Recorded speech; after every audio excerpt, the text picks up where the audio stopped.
And we're back with another episode of the On The Bench podcast. It's me, Mr. Jaydan. And on today's episode, we've got a very special guest, Mr. Marty, the face of AFTV.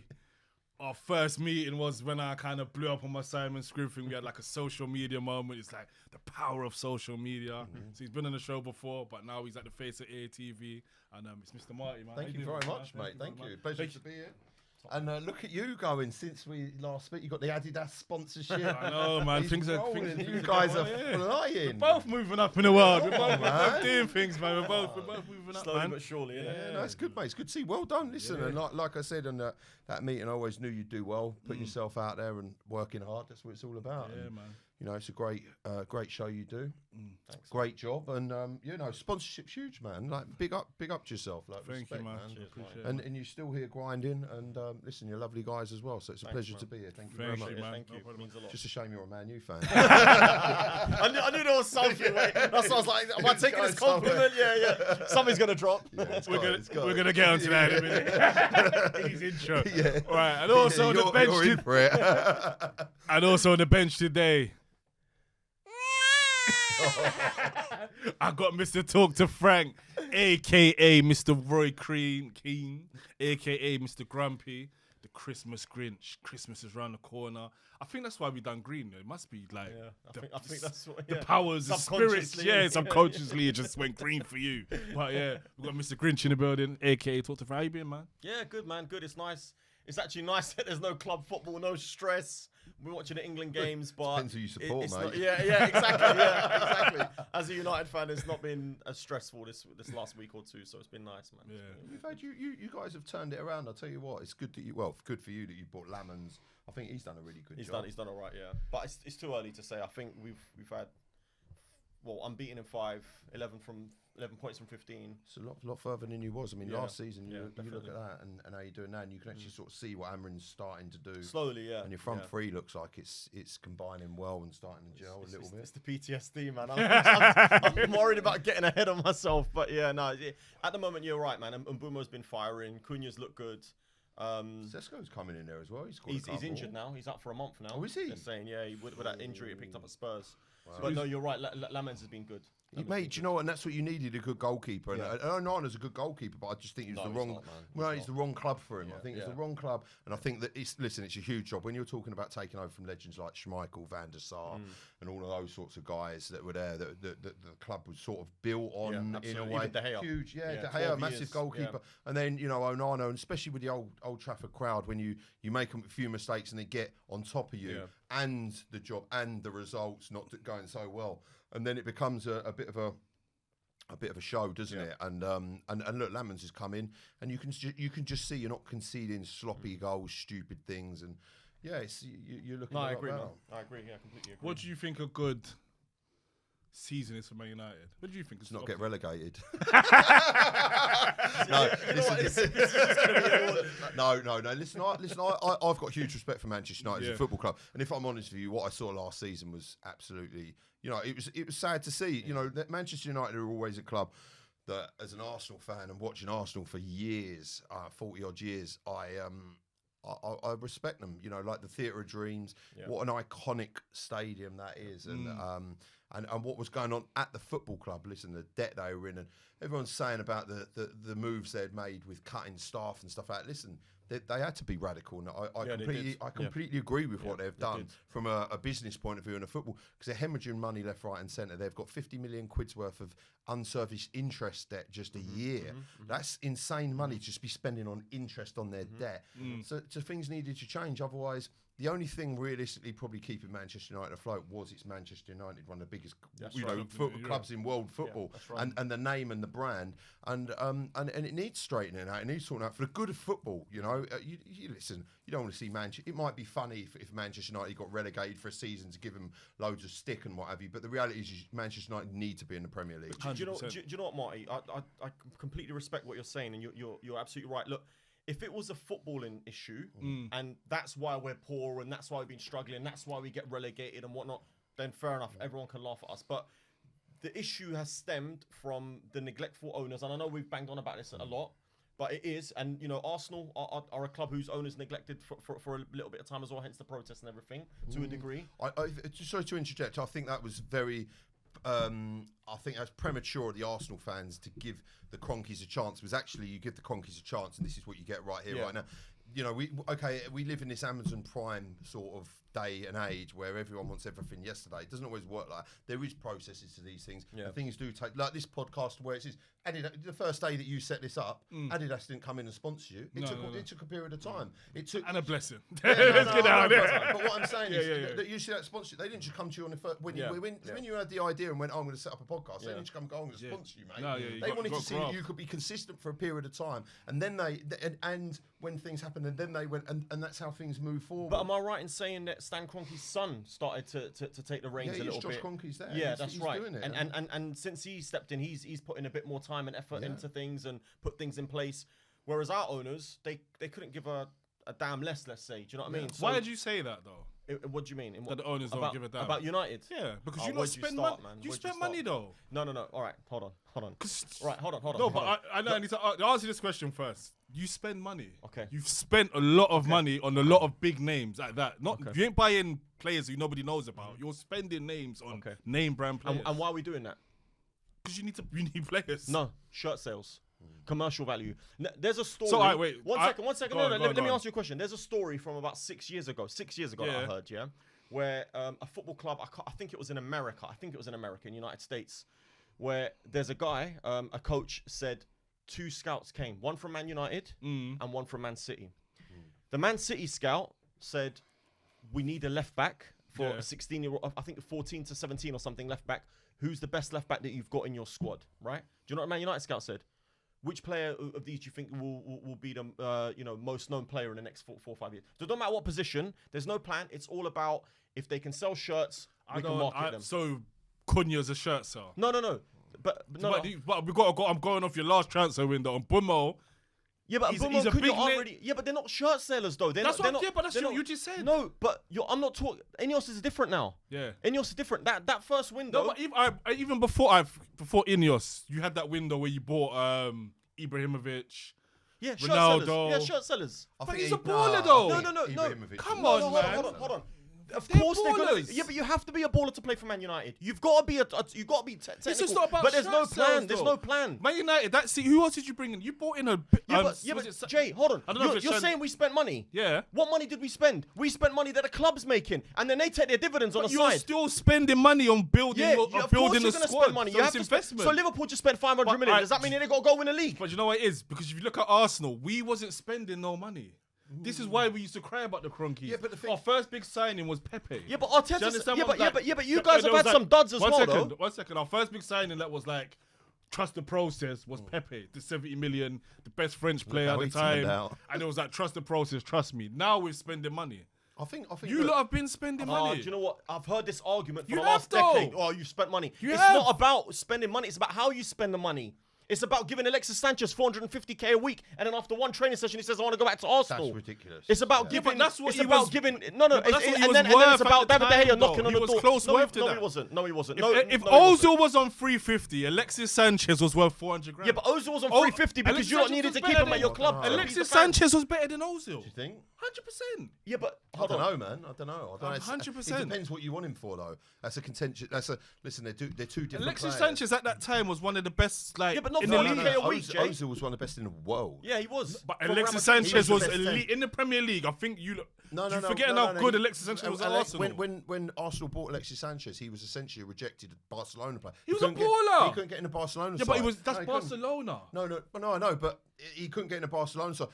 Mesut Ozil was the best 10 in the world. Yeah. And it's the fact he would get in any side. But when Alexis Sanchez come to the Premier League, he bossed the Right, league. that aside, right? Forget all You of can't that. forget The- about the that. argument You can't is- forget no, that hold on, because hold on. of his salary. No, but you're asking what- me. You're asking me why the owners are neglectful. The owners are neglectful because for what did Ronaldo say when he came back in 2021? No He upgrades, said yeah. for 14 years nothing's changed in that Yeah, but that's place. roundabout cool. No, fair but enough. hold on. But that makes a big difference, Jay. That's a big difference. We've been doing this for 2 years. We're gonna have to upgrade sooner or later to what we do, 100%, whether it's equipment, whether it's what you're doing. Yeah, Everyone has to move forward. You've got to move forward at the times.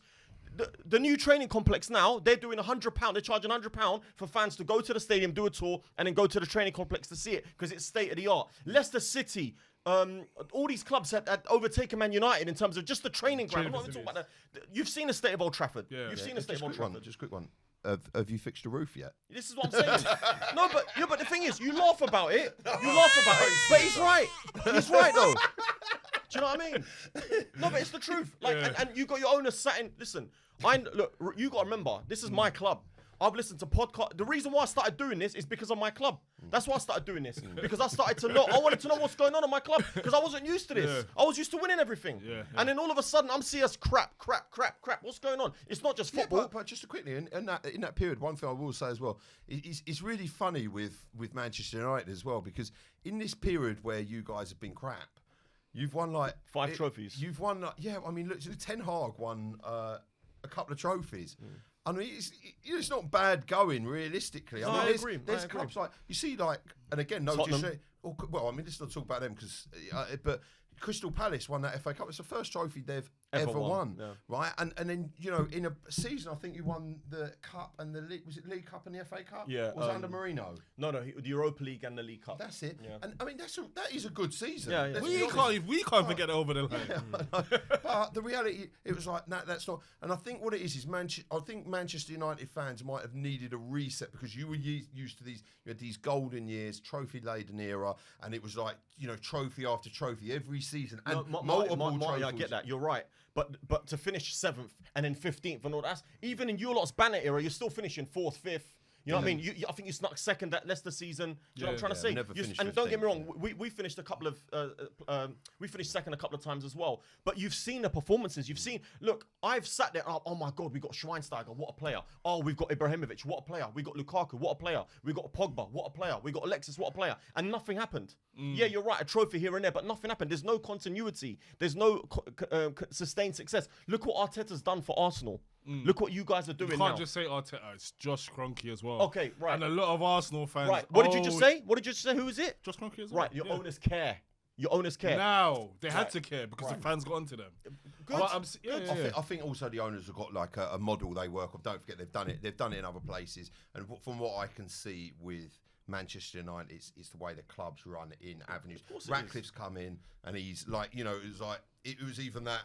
Oh, we're sacking people that have worked for. Sometimes you've got to do that in businesses. You've got to get rid of people. You've got to get rid of the dead. As harsh as it sounds, it's just real life. You've got to get rid of the dead weight to move on, and you've got to move on, and you've got to cut wages. You've got to break it to reconstruct. Yeah, and if you're hemorrhaging money left, right, and centre, a lot of these people would say, "Oh, it's out of order." But I tell you what, they wouldn't buy you a pint in the pub or something like that, or you ask them to lend you a £5. Oh no, and that's when it's their own money, it's very different. But with a football club, they're like there's expectation. Right. Look, people like Andy Mitten, very reputable, well respected. Gary Neville, very well respected club legend.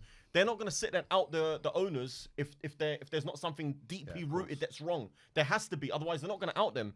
Like I said to you before, we've tried Moyes, we've tried Louis van Gaal, we've tried Mourinho, we've tried Oli, we've tried Ten Hag, we've tried at least two of those are world-class managers, by the way. Van Gaal and Mourinho were in their prime world-class managers. It's not worked. Long term, it's not worked. So you know what it is for me? You have invested, maybe not in behind the scenes, player-wise and squad-wise, you have definitely invested money. Mate, a few years ago, under 21s got relegated. Do you know that? No. Do you know how detrimental for a club that's built on their youth? That is awful. That's crazy. That is shocking. Yeah, and what does that tell you? What does that tell you? That's crazy for Man United. Right. For a club that's this Beckham, is what I'm saying. Scholes, because they've got no interest in investing in their youth. That's why now these guys have come in, and all of a sudden you're seeing, okay, maybe Aiden Heaven and Tudor Obi are a little bit more senior, okay? But they're looking at. But that's what I'm saying. This is what I'm saying. They're trying to pinch players to invest in this. Right. This is what I'm saying. To if they're playing in the under 21s, whatever, they've still got potential. They've got this lad from Australia who's just been called up to the first team at 17, James Overy. This is what. And what's going on with the Fletcher's sons? Because they ballers. And where did they pinch them from? Man City. This is what I'm talking about. So, but the Glazers wouldn't expect if it cost $1 million, no chance, absolutely no chance, because they're not first team shirt sellers. Do you understand? But in order for look at who's got the best academies right now in England? City, Arsenal up there, but City and Chelsea. They're the ones that win all the FA Youth Cups normally. Okay, Chelsea, why? Because their owners have and their sort of seniors have invested deeply in like the academies, and that tells you that they care. Everything's geared towards success on the pitch. Us, we've not been. Or everything's geared towards commercial and making money. That's the difference. This is why I talk about owners. So with what Marty was saying, it's sad to see Man United. Yeah, it is because of the people that own them. It's like having a parent bringing up a kid neglectfully. It's sad to see what happens to that kid. If you've been brought up with a silver spoon and you're well looked after and you get everything, and then you turn sour at some point in your life, then it's your fault. Yeah. Do you understand? But if your parents have been neglectful and they brought up in the wrong way and things go wrong for you, it's like, that's horrible, man. That's a horrible situation. Yeah. That's the difference. So Manchester United, the neglected child of the Premier League. You might as well hit that button then. Basically. Oh, you lined yourself up for that one, innit? That's it, mate. I don't waste my evenings. Cool. All right. Moving on from Man United, as we got the Arsenal boy in there. Yeah. Frank went off on one. Marty triggered him. No, you triggered me. You triggered me. And I know you done it on purpose. He's getting angry. I can't have it. No. Psychotherapy. You got the baby button, and Frank he just fell for the bait. bait. He just released like 15 years of hurt and pain. It's not the first time either. Right. Before we was recording, we just had a little talk on the way in about missing Odegaard. Yeah. I don't think we miss him as much. Why do you believe we miss Odegaard over Eze? Look, listen, Eze's a fantastic player, and I rate him massively. I don't think we've seen the best of Eze. I believe that we will at the back end of the season, or potentially next season, as crazy as that sounds, for a 68 million quid player. Yeah. But listen, he's doing bits. He's performing. I think it was really. Did you see, just quickly on that thing? Did you see that England interview where he was asked about what was it, that pass? The pass, did he make it easy for you for that goal for England? Yeah, for Foden. It was just like, I think he's getting a little bit of a hard time. Why do we miss Odegaard? Why do we miss Odegaard? He is the player that will pick up the ball in the midfield, break the lines. He's a very dynamic player. He is a explosive player. He's your captain. He's a captain of our club. He covers a lot of ground, and he's always the man that leads the press, always moves forward. He's had a real hard time from Arsenal fans. I don't know why. I think it's this again expectation, or maybe a desperation of silverware, which I understand. And Arsenal fans just sort of looking for sort of outlets to just throw anger and blame. And obviously, listen, he's the club captain. So he's going to take a lot of grief, a lot of criticism. I think sometimes unnecessarily, but since he's been injured, I think Arsenal fans have realised how important he is in the side. I haven't missed him one bit. Really? Not one. It's because you've been winning, to be fair. Yeah, but not one bit. It's just that party. Like, I haven't noticed. I haven't even noticed Odegaard. Not one moment I said, Zubimendi's been quality, yeah. Zubimendi. That's what I'm saying. Not one moment if I thought to myself, watching the game, like, I wish Odegaard was on the pitch right now. I think for me, Zubimendi's probably one of my favourite players. Listen, like Eze, I love Zubimendi. I think he is so good. He is the oil to the midfield engine. The way he just distributes the ball, puts his foot on the game, and just moves the ball around. He's silky smooth, even off the ball. Sometimes at the Emirates, I can just sit there just watching him glide around the pitch. Told Frank this. Well, he always wants the ball. And a sign of a good player that they say about scouts, what scouts look for is, the quality of a player that wants the ball. And that is Zubimendi. He's always calling for it. And whenever he gets it in situations, I thought it was really bad to go to the Sunderland game quickly. That free kick was given away and he got booked by, it's Craig Pawson. And I just thought, poor by name, poor by nature. I mean, that was ridiculous. It was like... Let's not talk about names, Marty. It was like... What's that? I said, let's not talk about names. Why is that? Your ABC challenge, right? Yeah. Oh, yeah. No, Jack Sirloin. That was brilliant. We need to check the ABC challenge, guys. Marty's ABC challenge. I've done really well. No, I got to white, and I know I could have thrown a few players in there. And, I've done well. So, look, he's, listen, he's a fantastic player, and I've forgotten what I was saying now. You're actually right, yeah. No, because I was actually listening to Carl Anka today, athletic journalist, brilliant journalist, and he referenced Arsenal's midfield, and he said, no one's talking about Declan Rice's price tag. No one's talking about because Zubimendi was 60 million. That's still 50. Quite. Was it 50? 50 okay. million euros, maybe. So 150 million for them two. That's your midfield sorted for the next 6-7 years. And listen, don't forget, Liverpool wanted him, Real Madrid wanted him, and there's a reason why. And when you listen, he's just he is just that good. He's quality player. And he does it with a smile on his face, which is even better to see. You know what it is? I say it all the time in the episode. Party was pivotal in our squad, and you don't miss him. Not at all. I think That just says it. That says a lot. That just says it. That answers the question. With Zubimendi, he's just. You can see what his vision, the way he reads the game. He really reminds me of, dare I say it, a Busquets kind of player. You said it. I saw you say it the other day. I did say it the other day. It's exactly what I said the other day. Because also, as long as you don't say Paul Scholes, mate. Well, I've done these comparisons before, and I've been absolutely hammered for it, and I get it. But listen, he's a fantastic player, and again, another player. I really don't think he's reached his heights, which is crazy. And when you consider in today's market, Caicedo was 110 million quid, and for me, if I'm honest with you, they do the same job. Come on, Marty, come on. Mate, honestly, I watch them both week in, week on out. Another level, man. Caicedo's on another level. Honestly, listen. This is a guy that's completely filled in for Rodri, and you haven't noticed him. Is Rodri? You'd say that Rodri For Spain, you mean? Yeah, and listen, I watched them. Don't forget, one thing you get with Zubimendi is a lot more consistent than Caicedo, because look at where Chelsea are on the table. Listen, but I have to interject now. Listen, I can't, because I watch a lot of football. I watch every because of the podcast, especially. You know how much football I watch. Yeah. Caicedo is a monster every game. Every game is a monster.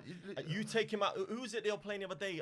He had to come on after like 20 minutes. They were struggling for 20 minutes. As soon as he came on, that was it. They just went and won the game. I think similarly. Listen, you could put Zubimendi in that team. I don't think you'd notice the difference, mate. Honestly, no. I don't think you need to watch him, Frank. I don't think you're watching him enough to, because you haven't. Do you know why as well? Honestly, I haven't heard you big him up yet. So that means Zubimendi. But that means I don't think you're watching. I think you've got personal beef with Zubimendi. No. I like him. I like tiny players. I love tiny players. You gotta watch him, bro. I think the difference with Zubimendi is, this is going to be hard because he is all action as well, but he's less noticeable because he does things simple. He keeps the ball simple. No, I get that, but sorry to interrupt. But you see that with Gilberto Silva, reminds me of that, obviously, very similarly. Yeah. A sort of player that goes unnoticed, but actually when you watch him, you realise Carrick was the same. Michael Carrick for us was the same. Whereas Caicedo's more like Declan Rice. He's everywhere. He's all action. That's why, obviously, it's easier for like, it's more eye-catching. For the eye, yeah. Do you know what I mean? But I think with what you're saying, I think in the midfields, the respective midfields, like Caicedo is desperately needed at Chelsea. You take him out, because the only other player that's similar to him is Lavia. Anything like him. And Lavia's always injured. But Zubimendi he's more, like I said, Caicedo's more like Declan Rice. I would more pair Rice and Caicedo. Yeah. But then the reason why you probably need him, and Chelsea need him a lot, and this is no disrespect, but we all know that Chelsea are a goalkeeper and a centre back away from being at a top side like Arsenal. Yeah. And listen, I know Arsenal haven't won anything yet, and I get that. No, but you're competing, but they are Chelsea. Sanchez has always got a mistake in him, and their back four's always got a mistake in it. Agreed. They're inconsistent. They're a young side, and that's what I say about the comparison. Obviously, Chelsea fans would always be up in arms about it, and they'll say no way.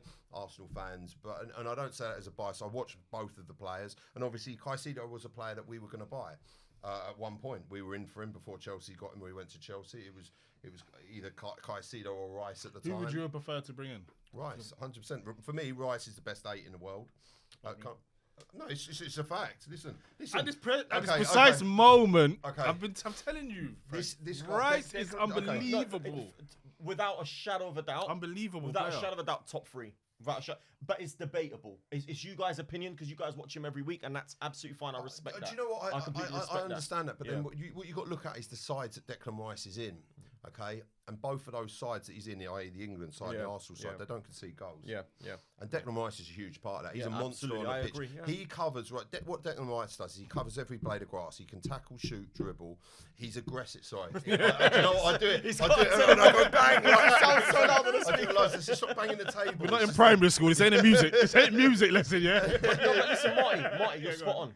Yeah. Do you remember when you signed him? When you lot all debating, I said he's going to be worth every penny. What you did say is he gives you consistency, and he's always going to give you a 7.5. Absolute minimum every week, the bare minimum, and a poor performance from him is a 7 out of 10. Yeah. This is what you're going to get. And he's magnificent. Yeah, he is. I love Declan Rice. And add that to him. I don't know currently, right here, right now. I'm not talking about 6 months ago or in 6 months' time. Right here, right now, I don't know whether there's a player potentially in Europe that delivers a dead ball better than him. Yeah. When I look at some of his free kicks and some of his corners, he puts those exactly in the position that you want him. Like consistently. Some of the balls that he plays in. Like there was a goal that he for Gabriel, he put the ball in and it was just right in and away the ball just dipped and swooped at the last second. So Gabriel, all he had to do was just put it in the back, just glance it in. The corners, they go to the most awkward position for a goalkeeper and a defender. In that position where your goalkeeper should be coming for it, but your defender should also be getting it. Yeah. And the way they loop up and round, and they're dangerous. And he does it every time. It's not I agree. You know, I agree. And even Harry Kane's come out this week and made it out like it's his idea, you know, for the England side to let's, you know, when we go to the World Cup, you know, we're going to deliver. Who said that? Harry Kane. Yeah, we're going to deliver set pieces. We're going to like NFL drilled, you know, NFL drilled set plays, and it's like, what? Because you realise Declan Rice is there. I mean, listen, mate, we've been doing this for years. You know, Declan Rice has been doing this for years. Yeah. And listen, he's a consummate professional on and off the pitch. He's a role model. Yeah, he's a leader. He gives it all. One thing I love about Declan Rice, he leaves it all out on the pitch. He comes off and he's busted. Yeah, he is.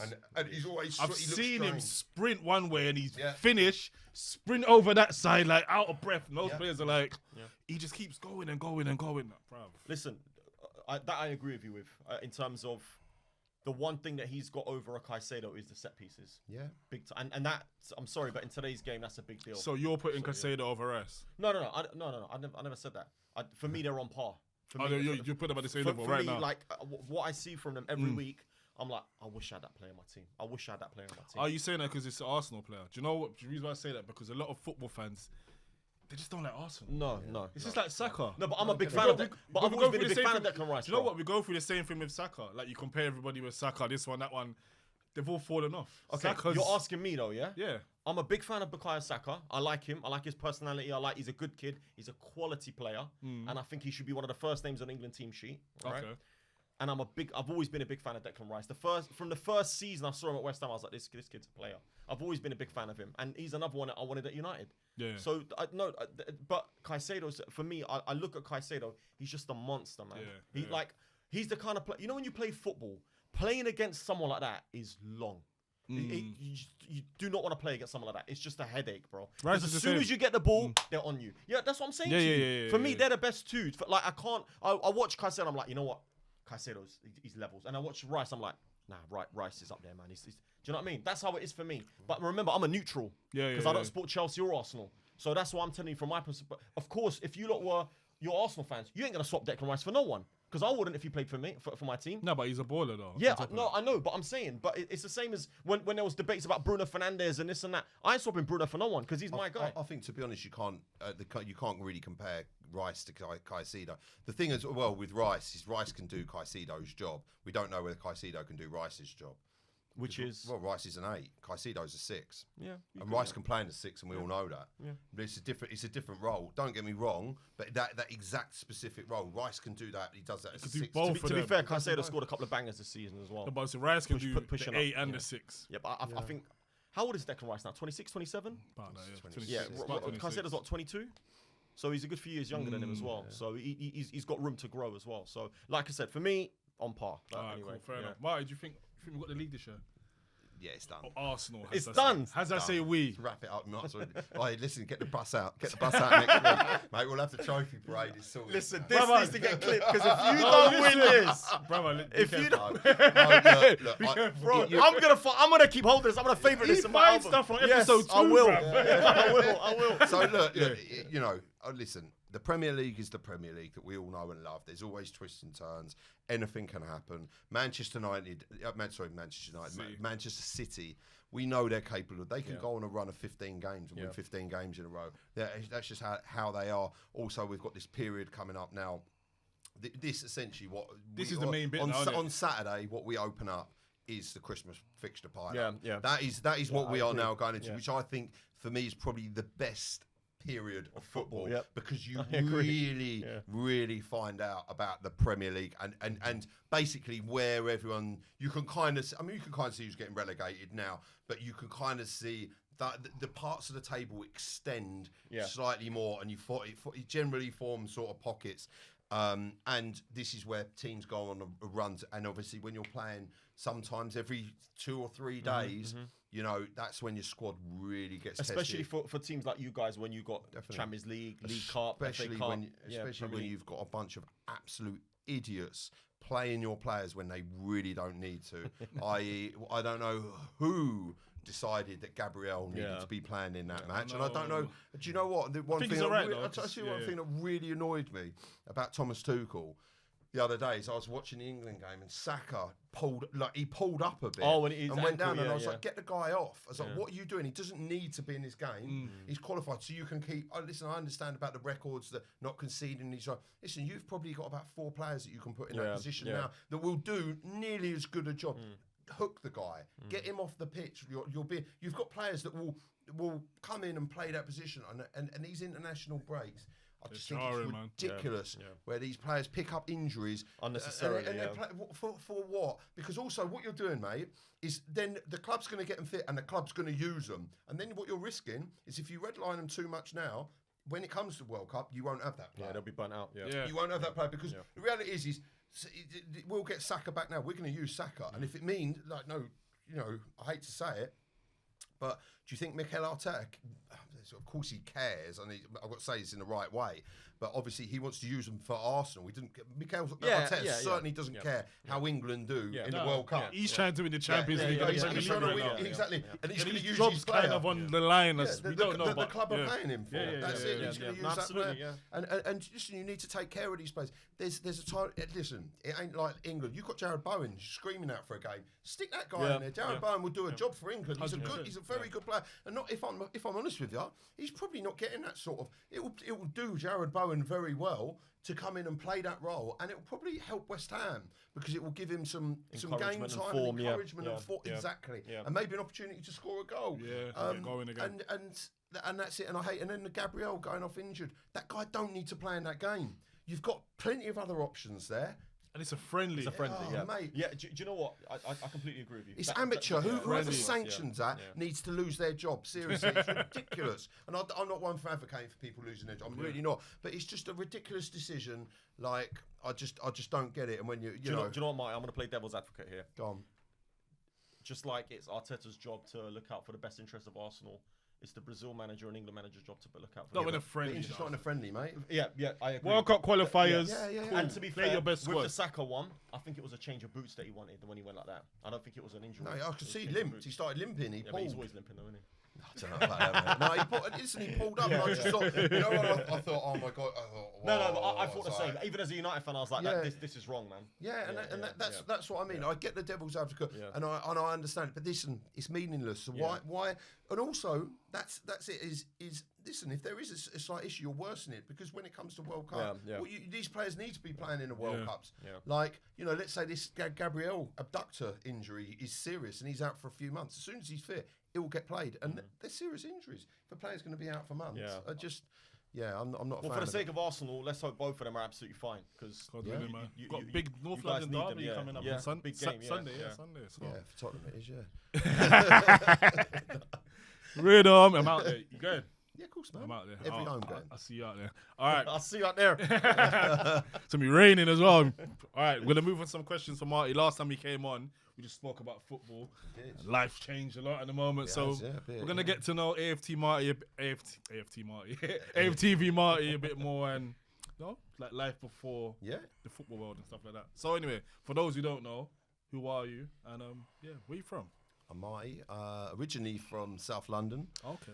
And I live in Surrey now, and I'm fortunate enough to work for AFTV in football. And funnily enough, actually today I've just had I think this is everything that I love about it and the opportunities like you guys have had. I got the opportunity to pitch a new show for AFTV, which I conceptualised. I'm implementing it. The whole from start to finish, and given those opportunities to sort of put my own stamp on a show. So watch it when it comes out. You better get us on this show, bro. Yeah. Wait, what kind of show? Are you allowed to speak? What kind of show? The show's called The Game Plan. Okay. It's going to be released. I don't know when this is being released, but it'll be released on Saturday before the. Oh, you Tottenham filmed game. everything already? No. It hasn't actually been filmed, but it's been green lighted. It's happening. Okay. Nice. Production, everything. It's all. I'm buzzing about it. I've spent a lot of time. With these shows, like you know, there's a lot of work that goes into it. The idea, the name. Even down to finding the right name for it. Who's on the show, how the show works, the mechanics of the show, the production. You've got thumbnails, you've got graphics, you've got It's a lot of work, advertisement. man. There's a lot that goes into it, and People then that's understand that that's as without well. the content, Yeah. and that's without filming it. Yeah. Then you've got to edit it. Then you've got to produce. It's the whole process and. And for me, being involved from start to finish has been obviously this journey into it. So obviously, I wasn't in media. We're going to talk about it. We're going to get into it. I've been in it, yeah. So, but I've, coming into, I suppose, this space, I think for me, the whole thing essentially has been about hard work and being prepared Let me do. stop you there, because I'm going to get into that. Go Now. on. We're going to go back a bit. So, have you always been a Arsenal fan then? Yeah, always, yeah. Always, yeah? Yeah. Oh, serious? What was like your first? I thought you were just going to bring a video out of it. So why are you picturing this Tottenham shirt then? Well, you've always been an Arsenal fan, yeah? Okay, well, HMRC. why are you wearing this West Ham shirt? Here, I've got a picture of you in this. Here's Marty doing a kick-up challenge in a Spurs top. He would not be here, mate. Listen, the Spurs shirt, leave it out. We all know that's not happening. I don't think I've ever touched one. So what was your first memory of supporting Arsenal? Why did you become an Arsenal fan? So the first, I remember the League Cup with Tottenham in '87, and I watched Arsenal from sort of 86, 87. But my first real, I suppose, that I watched it because I was sort of in and around it. But my first real sort of draw to it, where I was mesmerised, was '89. Okay. That season, the back end of that season, the last 5 games, because we were top of the league, and then there was some injury, and then obviously we had to go to Anfield. It was on a Friday night, and it just encapsulated me. And then I remember very quickly they released a VHS of that.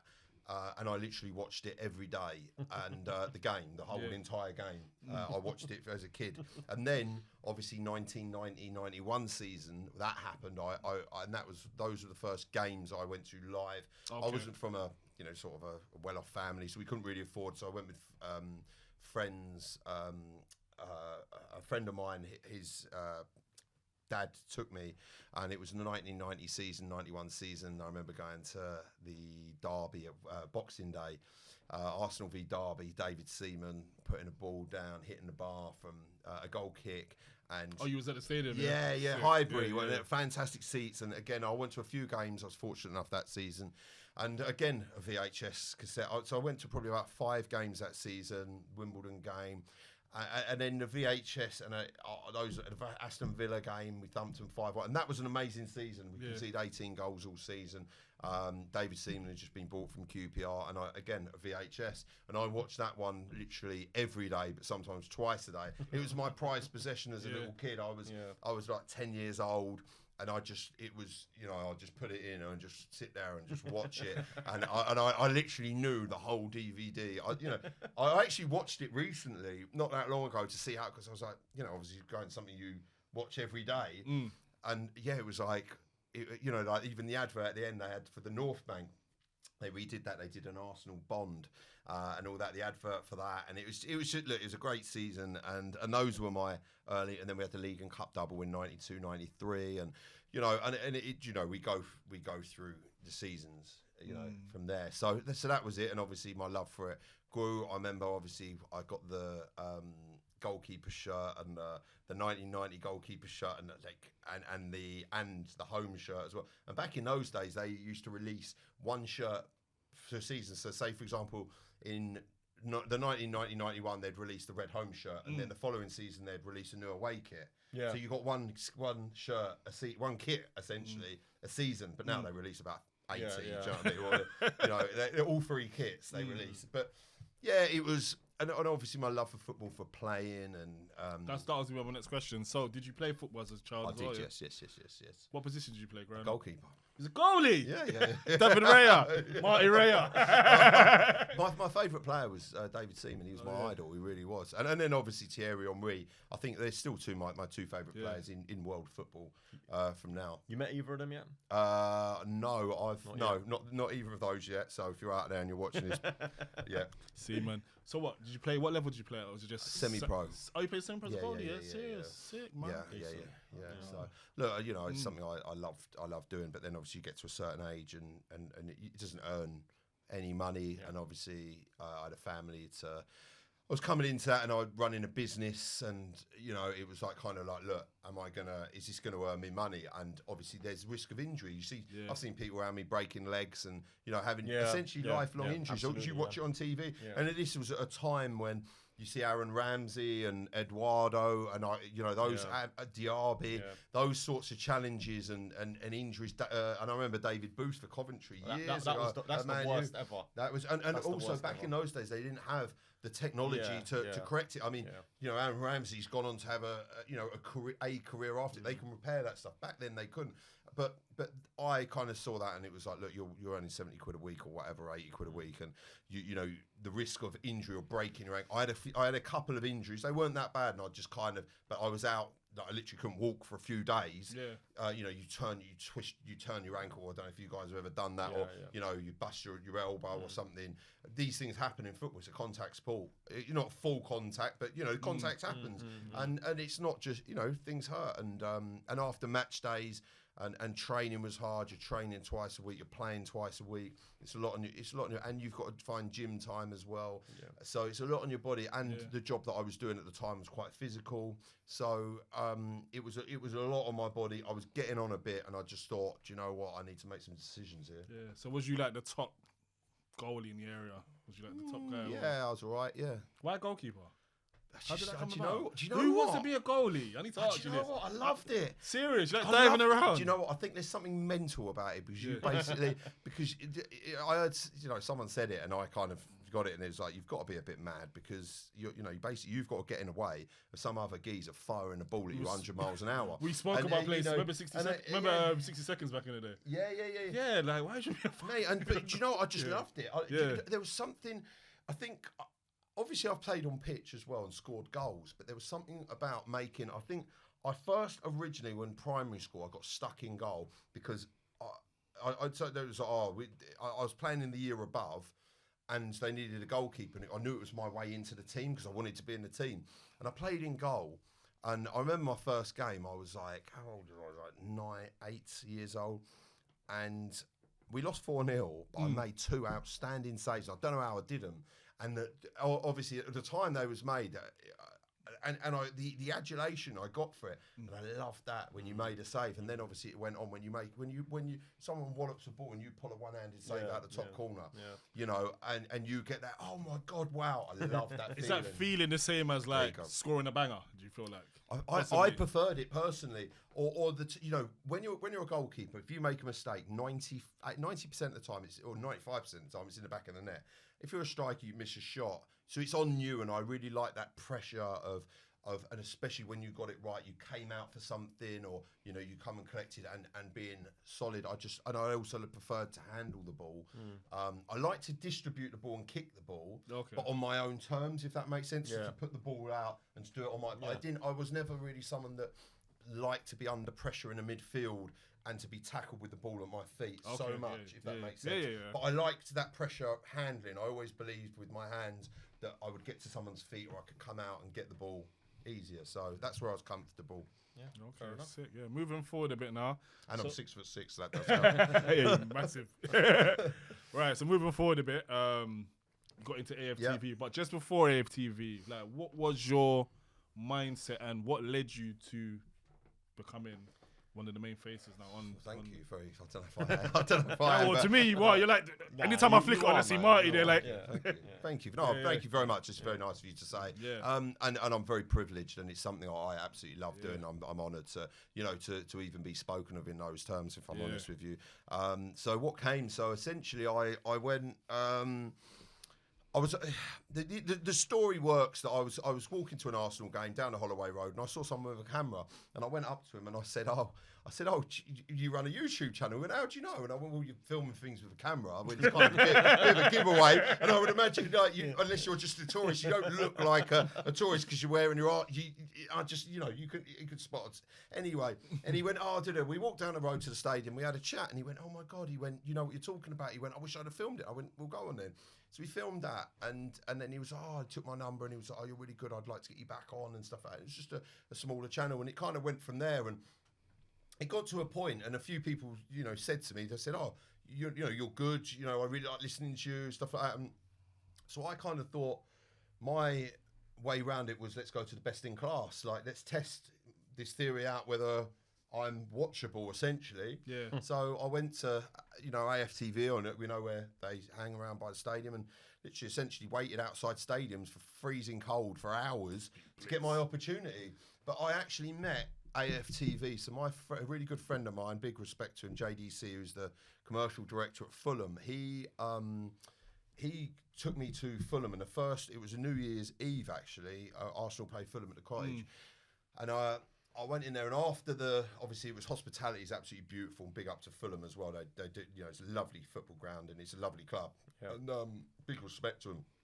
After that, I thought, I'll go and see AFTV because so I walked out and I saw the light, and I knew sort of where they filmed because of the background. I went up to them, saw Robbie, saw Cecil, and said, I said, can I get on there? And we've just finished. Probably a good idea because at the time I'd just been dining out a bar in the hospitality. That would have been gold, didn't it? That would have been pure gold. So and they went, no, and it's Cecil, and really nice of me listening, but they're all lovely guys. They're proper, they are. So, do you know what? And at AFTV, and I get it, but actually, what I love so much about working there is they are the nicest guys, and they've been so welcoming to me. They really and so helpful. Definitely. Let me just say, so even when I met Robbie that first time when I met you that day, I said, I want to do some content with you. Sure, no problem. Like, some people, they get a bit of fame or they're whatever, cool, man. They're cool. and they turn their nose up, but they're proper down to earth. Even Cecil, I met him with you as well. He's top guy. Proper man.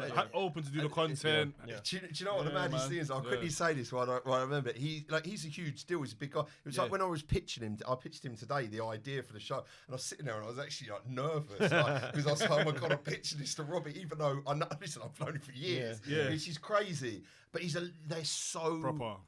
It's just so nice and so accommodating. Anyway, he said, I said, can I get? And he went, look, I'll get you on next time. And he went, do you go to the games? I went, season ticket holder. He went, yeah. He went, come and find us. I went, you won't. He went, no. I went, you'll forget. He went, no, trust me. Because I won't forget you. and then anyway, I see him at the stadium, and I just literally waited. It was like 2.5 hours, freezing cold. It was a Crystal Palace Arsenal game in the new year, and then I got on and Cecil was like in the fan roundup, and he went, do you know what? I might get you on your own, and that was it, and it just went from there. And I just waited around. I think what people might not, it's a lot of basically just biding your time and taking your opportunity, networking with people. Being a nice guy, like how we met, coming up, taking your opportunities, and when you do, and being ready to do anything. And then it was kind of like when any opportunity came, I took it, and I was just very grateful for doing it. And obviously, listen, with what goes with it, you guys, I'm sure you guys, like you were saying earlier, you watch a lot of football. Then it's like, it's gone from, I suppose, consuming content as enjoyment, sort of putting things in as in I have to consume content. I have to watch football. Like, it's kind of like watching football. You for an hour show every week. There's a variety of shows I'm on. The amount of football that I have to watch, the amount of content I have to consume is unbelievable. When I'm driving, it's obviously my phone's plugged into my car. It comes through my car. That's all I listen to. Whether it's all sorts of content. So that you need to know this sort of stuff. So yeah. How do you deal? Go on. No. You know what? I was gonna. You know what? You asked the question because I think you might be asking the same thing that I'm about to ask. I don't think it is. I was gonna say, how do you deal with the negative comments? Because I find a lot of the hosts on AFTV as such, a lot of people don't like AFTV. So how do you deal with the criticism? And I've been bashed on social media. You get it. Listen, I just laugh at it personally. But how do you deal with it? Listen, everyone's entitled to their own opinion. Not everyone's going to like me. I understand that.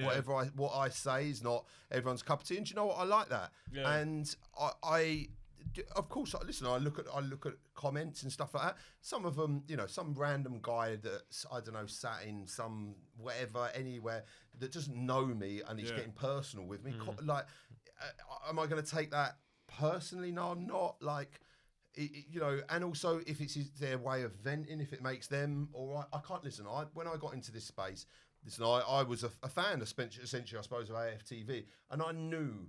I know I've seen there's eras of people that have been there before that have got absolutely battered on it. Yeah. So I knew what I was getting into, and I think before I got into this realm, this space, I did pull myself away from it, and I was like, "Are you ready for this?" Like, no, you have to, man. And I was like, "Can you deal with the criticism and the potential of the stuff that can like people just hammering you? Like, you get all sorts, but don't also in the same note, like some of it is actually it's very helpful because it actually helps you. Some people will be like, say things which is slanderous, but I will take the positive out and be like, do you know what? Actually, there's kind of something in that I might need to improve on, or something that might be their way of describing something that I actually do need to improve on. But also, listen, I've had some absolutely fantastic comments as well. So I kind of like focus on, them. There was one in particular. I remember it was I was just about to actually board a plane. There was a show that I did, and I read for it, and this guy. He put this open letter, and it was. Do you know what? It was so fantastically well put together, and it kind of actually touched me emotionally, and the way he spoke about me and what I did, and I was like, wow. Yeah. I was like, it was such a nice comment to read. It was like, and it was just so complimentary of what I did. And do you know what? I say it was deserved. I didn't mean it like that. And I was again another learning experience. And listen, the world can be a cruel place. I'm a big 100%. Boy, and I've got thick skin, and that's it. Yeah. What are you going to say, Frank? No, do you know what, Marty? You're absolutely right. And you see that right there? That's worth 1,000 negative comments. There you go, of course. That one positive. Listen, go on, sorry. No, go on. Listen, to be in this space and to think for 1 second that you ain't going to get a negative comment, it's just that's delusional. Yeah. Like, you're going to get... and good. Like, it builds character, right? One thing I was going to say to you, actually, or wanted to ask you, AFTV for a long time was laughed at, let's say. Yeah. A lot of people laughed at, whether it was certain members, whether it was certain things that were being said. And I think it went hand in hand with the fact that Arsenal were struggling a few years ago, known as a banter club to a lot of people and everything. Obviously, since the club's, I don't want to say been successful because you're not really been successful, but Arsenal standards. But you're a lot better. You've improved massively on the pitch. You're competing. You're with the big boys now. Yep. I feel like it's I don't know whether it's coincidence or whether it's transition, but it's coincided with AFTV becoming almost a more reputable. Well, not almost a far more reputable channel. What, since I've been on there? I'm joking. No, but you know what? No, I know. But what do you think? Okay, it's not you. What did you say? Say that again. What did you say? AFTV's one of the more. It's become more reputable. He's like, let's just clarify that. That's not you. It's not. Let's take you as read.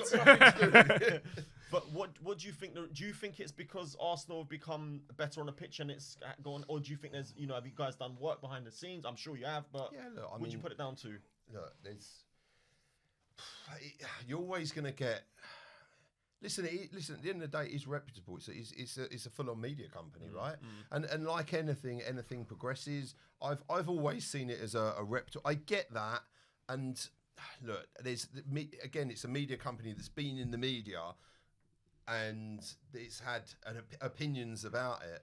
I've personally have always seen it as a reputable media company. Yeah. I understand some people's, even you'd say that some people now might think, it's not. It's more perspective. But what do you mean by reputable? Because I have always viewed AFTV as a voice for the fans. It is. But I feel like no. Do you know what? Let me rephrase that because obviously it's a difficult question. It's a difficult question. No, but you need to understand. I need to break down the reputable bit because it's more AFTV was a voice for the fans, not so much what we're doing. Certain characters and members on the channel weren't as, let's say, respected or weren't as liked or were very disliked. But they wasn't disliked for their opinion though. Yeah. Do you understand? That was just their opinion about how players are playing in their team. Yeah, they're not talking about football on a whole. It's just an opinion on the manager, the owners. I just feel like AFTV has improved. That's my opinion. From the clips that I used to watch, and I'm not just talking about production and sound and stuff like that. I feel like opinions. I feel like members. I feel like the way that you guys talk football. I can see a massive improvement. I can. But you know why? Because there's more shows as well, though. Remember before it was just Robbie outside the stadium. Yeah, but now this there's actual shows. But this is the question that I'm asking. Okay, this cool, is what I put it down to. Because because obviously there's been a change. For me, there's been a change. Yeah, I've the noticed shows. a change. But I just feel like maybe it's coincided where people are taking AFTV more seriously now because the team's performing better as well. Whereas before, I used to go onto AFTV years ago because Arsenal had lost. And I'd be like, let's see what these guys say. Do you know what I'm trying to say? I'll tell you what that is, because there was had a like meltdowns. Yeah, I mean, right. you know, the meltdowns. Yeah. You know, which is people have meltdowns in football, and I think for me, like I said, it's a reputable media company, and I think that's what it is. They're always looking for ways to innovate, to improve, you know, quality, production, sound, and to be the best. And for me, you know, Robbie, and this is why. Huge respect for him. He was the innovator. You know, the reason why I think you know, we're sitting here is because of him. He was the first guy to put this football space. 100%. He was. He's the GOAT. Yeah, he's the pioneer. Yeah. You know, he was the man. He still is. This guy is just what he was born to do. Like it's as simple as that. And I think. So obviously there's a natural progression with AFTV, but for me they've always been doing it. They've always been ahead of the curve, and that's why it's an honour and a blessing to be around it. I'm gonna ask you a few more questions before we wrap up because time's getting on. So has doing football content changed your mindset in any way then? In what way? Like, has it made you more confident being on the camera? Or if you've always been a confident person, there might be people that want to get into this space. Yeah, you come across very confident on camera, so you've always been this way. Yeah. So. Do you know what? It's an interesting one. People said that. But one thing I think I really loved about doing it is before I used to do fan cams, like, you know, there's a lot of people outside the stadium. I just get really nervous, like, doing it. But that's what I loved about it, because it got my blood pumping. So it was like the adrenaline of doing it. And I think that's died down. Obviously I love doing shows and I love doing content. Yeah, the confidence, it's definitely added to areas in my life hugely. Confidence and obviously I love doing it. I'm blessed to be able to talk about football, you know, and as a job, that's phenomenal. And I meet people for it as well, and it's always so nice to meet people. That's the blessing, and to be around really good people, like to be around at AFTV. They're fantastic people. It's nice to share it with my children as well. You know. Sick. What's next for Marty, man? What's the 5-year plan? Oh, it's a good one actually. So look, obviously, the 5-year plan with this. Yeah, where do you see it? Where do you see yourself going with this in like the next 5 years? That's a secret, isn't it? In the immediate future, I think I've got projects in the pipeline with AFTV, which I really. All of my focus is going into those to really make those a success. So I don't want to look too far, I suppose, down the line with 5 years, because for me, I'm very much focused in trying to keep it in the here and now. Obviously, the plan, I mean, listen, we ain't got that long, so I can't go into it, but I'm very much, I think, right here, right now, focused in this moment. There's so much to do with these shows, and there's so much input that I need to put in to try and make them a success. So that's kind of where I'm. The 5-year plan is to obviously essentially to have improved and keep there. I love being there and to basically not get sacked. Do you know what? On a more positive note, we were speaking earlier before the show, and you mentioned about being recognised. How does that feel nowadays? Oh, it's lovely. Yeah, it's really it's bizarre. I mean, it's great. I love it. You know, I love it. Of course, it's really nice. And you like I say, you meet some really nice people, and they're really really complimentary. Running up to you asking for a picture and that. Yeah. I don't want to talk about this, mate. He's blushing. It's happening, man. I don't want to talk about it. No, it's lovely. Listen, like I say, you meet really nice people, and it's an honour. It's an honour. It's a privilege, and it's a pleasure to be involved and to be on such a massive platform. It's an honour. That's the only way I can describe it. Crazy, man. We're gonna have to wrap it up now. Well, thank you for coming down, man. Time, man. Big love, man. Listen, Appreciate it, man. Thank you for having me, and you guys are doing an absolutely awesome job. You've got great chemistry. It's a fantastic show. Thanks, and you're still at it after You know, and I remember like that we said about that clip with Simon Squid, and how you've taken it. It still is sponsorship, and that's a big respect to you guys. It's a great, and I love like even that little argument you had at first with you got heated, and do you know what? It's great content. I love it. So well done. Big respect to you. Thank you. He does have to trigger me. That's what it is, and I don't always buy it. But when I do, I'm gone. As I sent you over the edge, mate. That's why he wanted me on it, to send you into a meltdown. Marty be back next week. Trigger Frank all the time. Now I got my baby button. But yeah, thank you for coming on, Marty. Do you want to plug your social medias as well? Marty Ovens 1 on Instagram. And listen, check out obviously AFTV's content, and look forward to. And obviously, drop your comments in the videos, and check out the new show as well. It's it's going to be good. I'm really looking forward to it. So sick, man. Thank you, guys. Check out Marty. Yeah? Lovely fella, brilliant character, and that's the On the Bench podcast. Please like, subscribe, comment. Yeah, like, because we're getting the views and that, but there's just no likes. So we need these likes and comments. Yeah, keep liking, man. And that's the On the Bench podcast, guys. We'll be back next week after the North London derby. NLD. Peace.